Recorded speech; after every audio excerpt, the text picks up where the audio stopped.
We are back. Shout out again to my man Juan Nance from the 300-Man March for coming through and representing. And now, without further ado, I'm finally the Rocket. Nah, I'm just nah.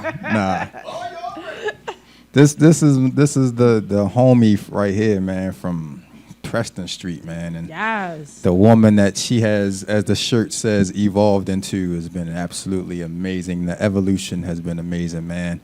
Welcome back to Baltimore Flava Radio, Miss Ellen G in the building. Miss Ellen G. Thank you for welcoming me back. Absolutely, me back. Girl, what I tell you the first time you was here? That I can come back whenever. And I don't tell that to everybody, do we? We don't tell it to everybody. Not quite.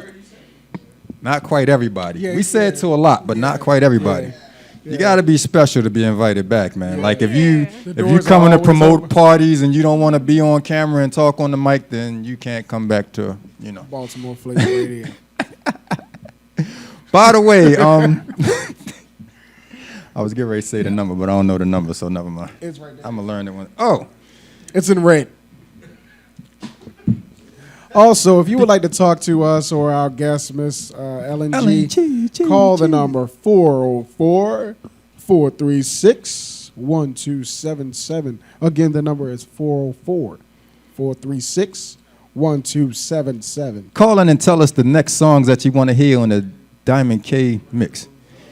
And also, cash your nominations today for the 5th Annual Baltimore Music Awards. Squad. Let your choice be heard on the.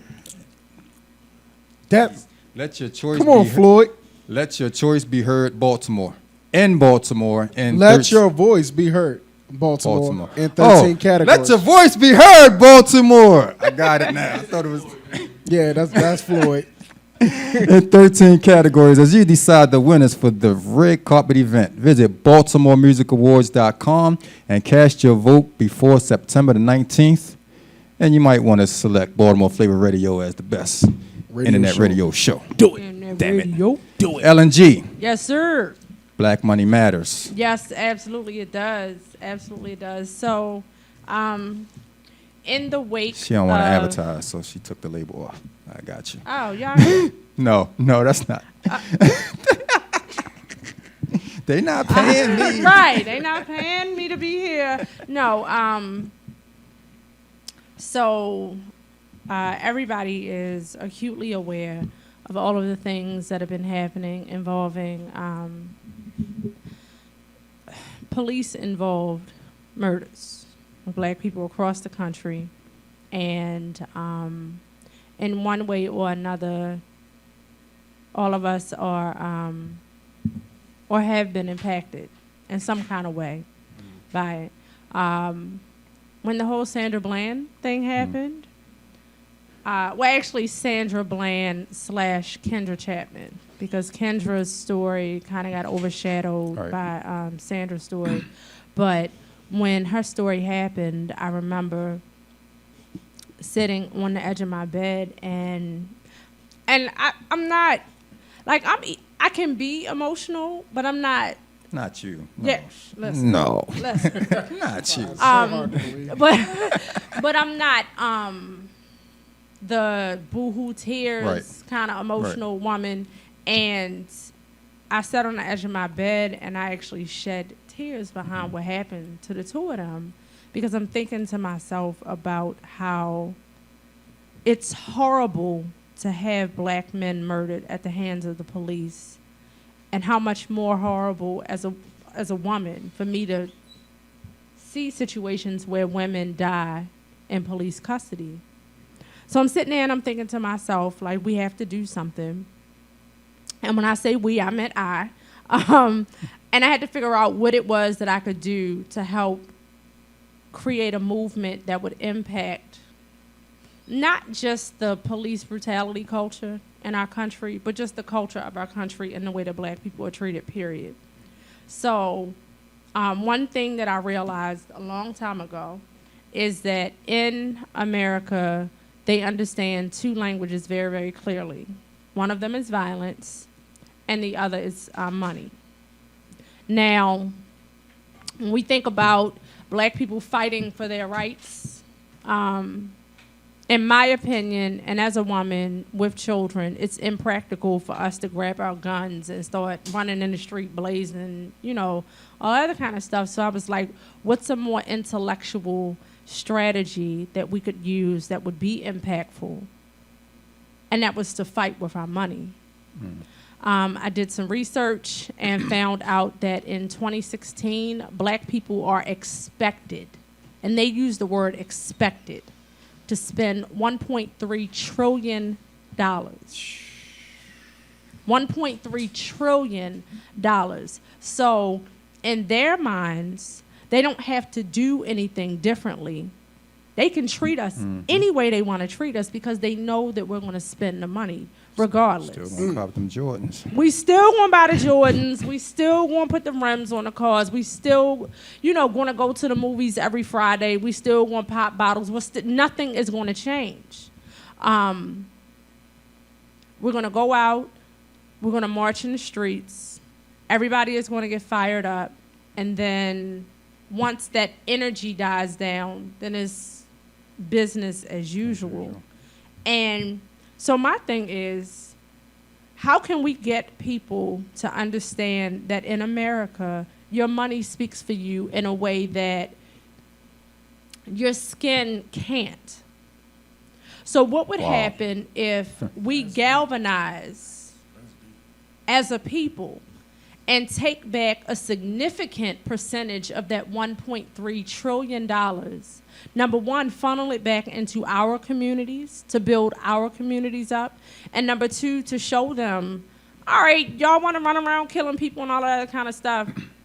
We're going to do something different. People act very, very differently and urgently when you start affecting their pockets. So as a way to get their attention, as a way to redirect the energy, the Black Money Matters Project was born. So the idea of the project, the initial idea was a boycott. I call it a boycott from October 1st, 2015 through April 30th, 2016. The idea is to not spend any of our money on major holidays, Halloween, Thanksgiving, Christmas, New Year's, Valentine's Day, Easter, and during the tax season. Thank you. Thank you. And you know what I'm saying? Thank you, because for the past couple of years, this whole boycotting on Black Friday thing has kind of been a popular, you know what I'm saying? And if that's what you choose to do, so be it. But my point has always been, if you're boycotting on Black Friday and then you're going out on Saturday, what's the damn difference? Honestly, what's the difference? You shopping the day after the day after Christmas. Right. Now, granted, initially when I had the idea, my idea, because I can be an extremist, it was like, go hard. We're not spending any money on anything we don't need. We're not going to the movies. We're not going out on any dates. We not whatever. If you don't need it, if it's not essential to your living, sacrifice it. Let it go. Having conversations with people, and they're like, well, there are going to be some people who resist the movement because their thing is, my dollar's not going to matter. And I'm like, okay, all right. I'm not for excluding people, because there are going to be people like me who go hard, absolutely hard. I don't celebrate holidays anyway. So it's not a sacrifice to me not to spend money on Halloween. It's just regular, normal living for me. But to get my money, if I choose to spend my money during that time, to spend it with Black-owned businesses, exactly. To spend it with companies whose business philosophies are in line with my personal philosophies about the way that Black people are supposed to be treated in this country. So, all right, you don't want to give up spending on Christmas, that's fine. Take your money and put it back into your community and shop with people who look like you. Shop with people who would hire you. Shop with people who wouldn't disrespect you when you walk in their store by not speaking to you, by not acknowledging you. Shop with people who are not going to follow you around the store because they think that you're stealing something. Hurry up and buy. Hurry up and buy, and then get out. So that's my answer to the people who say they're not willing to sacrifice financially during that time. Okay, you ain't got to sacrifice. Change the way you spend your money. Keep it in And house. watch how internally things start to shift for you. Watch how you have to really think very carefully about where you spend your money. There is a list of companies, and I don't have the list with me, but there are a list of companies who invest in prison labor, and they have stock in the prison industrial complex. Yeah, that's a long list, too. Yes. That's a long Yeah, list. Sprint is one of them. So it's like, all right. Is Cricket one? I don't know about Cricket. I know Victoria's Secret is one. I know Wendy's is one. I know McDonald's is one. So Wells Fargo, exactly. So there's a whole laundry list of companies who support the prison industry complex and who invest in that particular part of the community where black people are targeted, unjustly and unfairly incarcerated at alarming rates for breaking laws that are created specifically for us so that we can end up in the system. I had a conversation on social media the other day because I posted a meme about not buying Jordans because I did some research, and Michael Jordan invests in the prison industrial complex. So while you paying $200 for a pair of shoes that it only took them $16 to make, he's taking his money and doing what? Now, people will say things like, oh, well, he gives back to the community. I don't give a damn if you give back to the community if you invest in prisons. Like, you're counteracting any positive thing that you do when you're making money off prisons. When they build prisons, they don't build them with the idea that they might get filled. They build them with the idea that we will fill them. And so it's this, yes. I was going to try to say, I was like over here like, don't say, I don't want to say nothing. I don't want to say nothing. I don't want to say nothing. Okay, so I have a question. So everything about the prison is bad, in your opinion? No.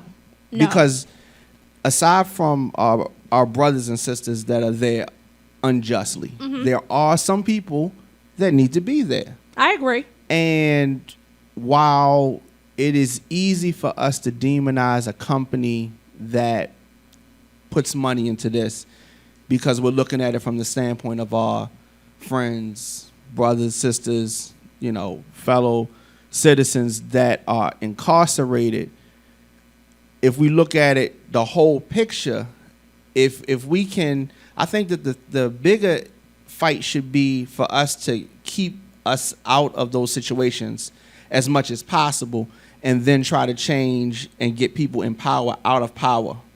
If it was switched, and let's say that we were putting more people of other nationalities in prison, would you feel the same way? Anybody who is unjustly incarcerated should not be in prison. Now, in America, black people are plotted on. Definitely. Through legislation, through police training, through police culture. We are, I'm trying to find the right word. What's the word when somebody specifically targets you and people who look like you? People who look like you because they're intimidated by everything about you. Sure, and that's a big part of the people that are in prison, but that's not all the people that's in prison. Right, and that's not the understand reason that we have the prison. It's not the reason that we have the prisons, but it is the reason that we have the prisons. Because I'll tell you this, if people who I had a conversation with someone who was talking about how hiring people who have prison records.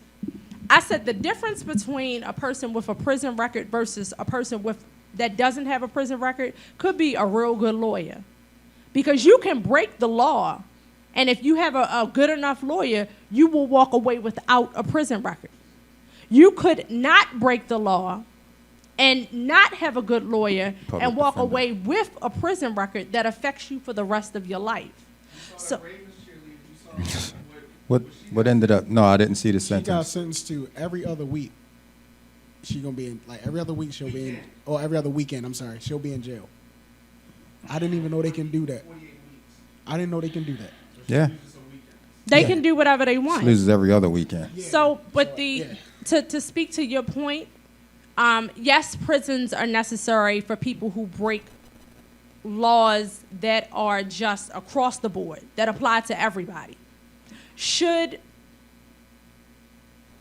the petty laws, because that's how I feel about them, the petty laws that are specifically designed to create this culture where incarcerating, especially black males, is the norm in our culture, we need to undo that. We need to undo that. When we have somebody kill somebody else, I'm not talking about people killing people. That's not what I'm talking about. I'm not talking about people who commit crimes that deserve to be incarcerated for. I'm talking about a brother who can't pay child support because he can't get a job, because he didn't have a good lawyer. He didn't break the law, but because he couldn't afford a lawyer, he couldn't prove that he was innocent, and now he's in jail for child support. Like, I'm talking about situations like that. that right there is just a stupid law. And those are the laws that I'm talking about, and those are the people who I'm talking about when I say negatively impacted by the prison industrial complex. When you create all these bogus laws that people won't break those laws. That's how you fill the prison system. The prison system isn't filled with people. I doubt very seriously that the ratio in prison is 80-20, 80 murderers versus 20 child support. I think there are more people in prison who are really not supposed to be there, but the reason that our laws are set up the way that they are, yes. So the message, and I'm not with it, and I'm gonna show that. So the message is, let's change the law, not take care of your child. No, that Because that is, my thing it is would be that, okay, so irresponsible. what should happen to the person who doesn't take care of the child? I think that it wasn't always they went to jail. Hold up, that's a community issue. Sure. And that's a personal issue. That's not a Black Money Matters issue. Right. We can have a whole conversation about Right. child support, a whole conversation about men not taking care of their children. We can have a whole conversation about women lying to men about, like, that's Yeah, a whole but no, I'm nother saying, layer but like when you referenced that, I was trying to say that in that particular, there are a lot of cases that things are targeted towards us, but I think that the child support thing specifically is something to say, okay, the fear of this, pay the money, that type of thing. How you gonna pay the money when you can't get a job because you got a bogus? Who said you charge? can't get a job? You got a bogus charge. I don't subscribe to that. Then You can get a job. You can't get the job you want, maybe, but you can get a job. You can't get the job that allows you to take care of your children. Then get two. I'm not, and let's Because hold up. Let we me be fall clear. into that let me trap be so clear. much. Let I me got a be clear. record. I Hold can't up. do Let nothing. Me be clear. I am not saying that Black people should not be financially responsible for themselves. The whole idea of the Black Money Matters project is to make sure that Black people learn financial literacy and learn how to circumvent the issues that we're dealing with regularly so that we don't have those kinds of problems. Teach brothers resume writing.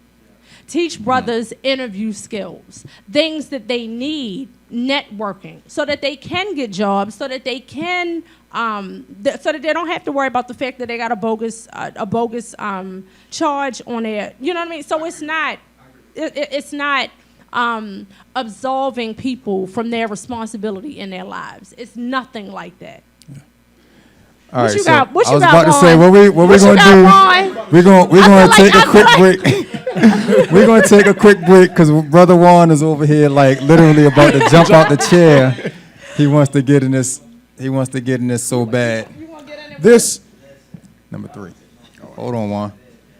if you have something to promote, send an email to yourradioonfire@gmail.com to get a promo campaign started today for as low as $50. $50. We are. Do I read the whole thing? Yes. Okay. This guy. We are currently reach over. We Yeah. currently reach over 180,000 Hold on, people can I per try? month. Can I Yes, try? yes. The third With one. some energy, Yeah. Ellen. Hold on. Bigger. If you have something to promote, send an email to yourradioonfire@gmail.com to get a promo campaign started today for as low as $50. We currently reach over 180,000 people per month. Ellen's hired. No, I'm just playing.